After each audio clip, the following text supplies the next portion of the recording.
आज हम लोग डिस्कस करने वाले हैं महा टेट एग्जाम जो 2017 में हुआ था और 2022 में हुआ था। उसके बीच में जो लेवल का फ़र्क है वो देखने वाले हैं और क्या क्या सब्जेक्ट पूछा गया था वो भी देखेंगे। ठीक है, तो 2017 का जो पेपर हुआ था अगर आप वहाँ पे गौर करें तो उसके अंदर रीजनिंग मैथ्स हो गया। रीजनिंग यहाँ पे यह बौद्धिक चांचनी जो है वो पार्ट था। तकरीबन 80 क्वेश्चन यहाँ से पूछा जाता था रीजनिंग का। और जो IBPS का 2022 का पेपर था वहां पे भी सेम पूछा गया। ठीक है, तो मैथ का हो गया, CDP हो गया, इंग्लिश हो गया, मराठी हो गया। उर्दू नहीं आया था, फिर से मैं बता रहा हूँ उर्दू लैंग्वेज नहीं आया था। क्वेश्चन पेपर आप उर्दू और इंग्लिश दोनों में ही दे सकते थे या फिर इंग्लिश और मराठी में दे सकते थे। ठीक है, क्वेश्चन पेपर का जो लैंग्वेज था वो क्या था, इंग्लिश प्लस उर्दू था या फिर आपका इंग्लिश और मराठी था।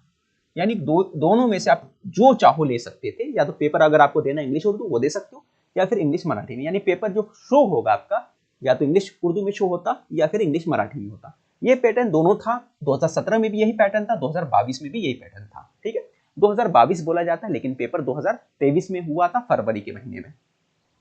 तो CDP हो गया, इंग्लिश हो गया, मराठी हो गया 2017 में। और यहाँ पर जीके जो हो गया ये था। तो यहाँ पे जीके का जो क्वेश्चन था हिस्ट्री, ज्योग्राफी, पॉलिटी हो गया, साइंस के क्वेश्चन हो गया या स्टैटिक नॉलेज जो होता है जीके का वो पूछा गया था। बट वही चीज अगर हम लोग IBPS का पैटर्न 2022 में आने की वजह से जीके का क्वेश्चन जरा भी नहीं पूछा था। वहां पे क्वेश्चन ही नहीं आया था जीके का। और उर्दू लैंग्वेज तो है ही नहीं यहाँ पर। ठीक है, तो आपको कौन सा लैंग्वेज है, इंग्लिश और मराठी, ये दोनों के लिए 17 में भी ऐसा था और 22 में भी ऐसा था। फर्क क्या निकला आपको कि जीके नहीं पूछा गया, 2022 के अंदर जीके नहीं आया था।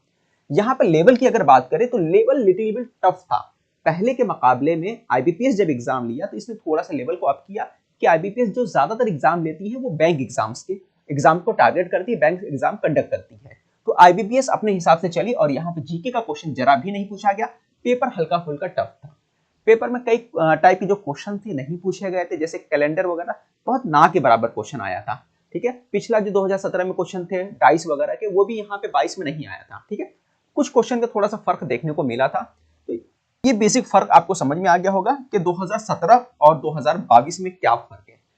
अहम फर्क क्या है कि यहाँ पे जीके नहीं पूछा गया, यहाँ पे जीके पूछा गया था। अब 2024 में कौन कंडक्ट करेगा एग्जाम ये हम बोल नहीं सकते।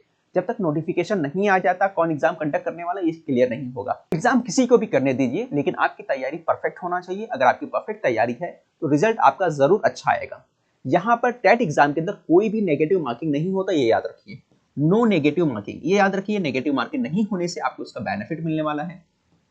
दूसरी चीज ये है कि भाई टेट एग्जाम दिसंबर में होने वाला इस बार चांसेस है। पिछली बार कब होने वाला था कोई भी लेना देना नहीं था, अचानक से एग्जाम का डेट आ गया, सब हक्का बक्का रह गए और टाइम नहीं मिला स्टडी करने के लिए।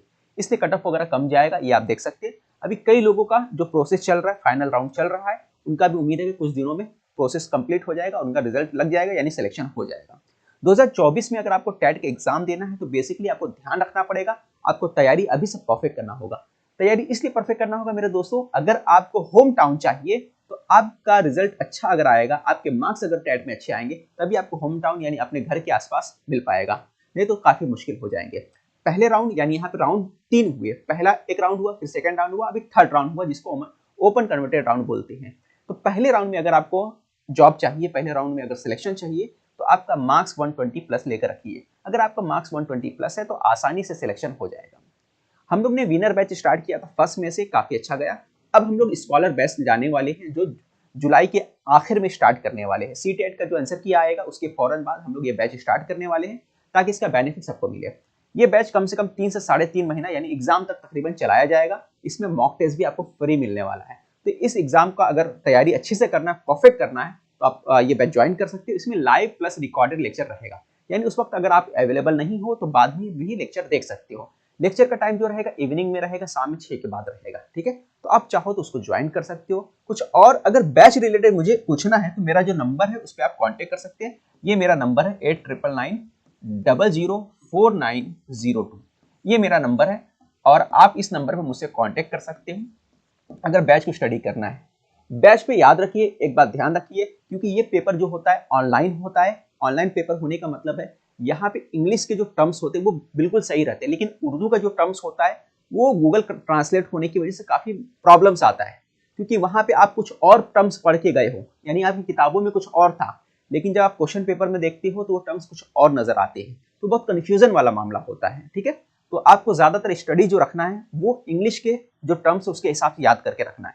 बाकी आपके सामने तो उर्दू भी रहेंगे, उससे भी आपको बेनिफिट मिलेगा, लेकिन ऐसा नहीं कि आप इंग्लिश पूरा जीरो कर दो तो आप उर्दू से करो तो कुछ भी आपको हासिल नहीं होगा, बहुत ज्यादा आपको प्रॉब्लम हो सकता है, क्वेश्चन में मिस्टेक भी हो सकती है, प्रॉब्लम होगा वहाँ पे।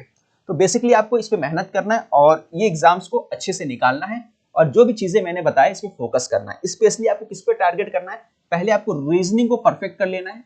अगर आप रीजनिंग को परफेक्ट करते हो तो आप तकरीबन 80 क्वेश्चन हो जाता है, यही पे बच्चों को प्रॉब्लम होता है। सेकंड चीज क्या है, आपका सीडीपी वगैरह का थोड़ा सा उतना भारी नहीं पड़ता, आसानी से हो जाता है। अगर आपका मराठी कमजोर है तो आप परफेक्ट करो इंग्लिश को, ठीक है, और मैथ्स को। याद रखिए आपका मार्क्स कम से कम 120 के ऊपर होना चाहिए, तभी आपका अच्छा चांस रहेगा आपके होम टाउन में जॉब पाने के लिए। सारी बातें आपको समझ में आ गई होंगी, ये बेसिक फर्क था।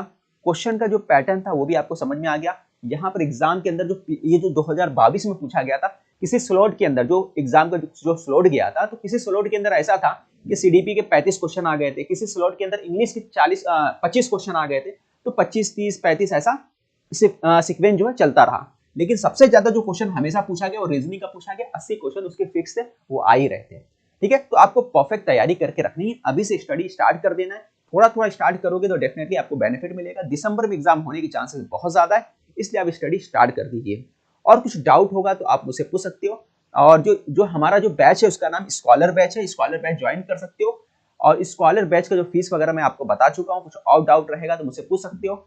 ये लेक्चर जो होगा उसके अंदर आपको मॉक टेस्ट भी फ्री मिलने वाला है, तो नोट्स भी मिलेगा, मॉक टेस्ट भी मिलेगा, सारी चीजें आपको मिल जाएंगी।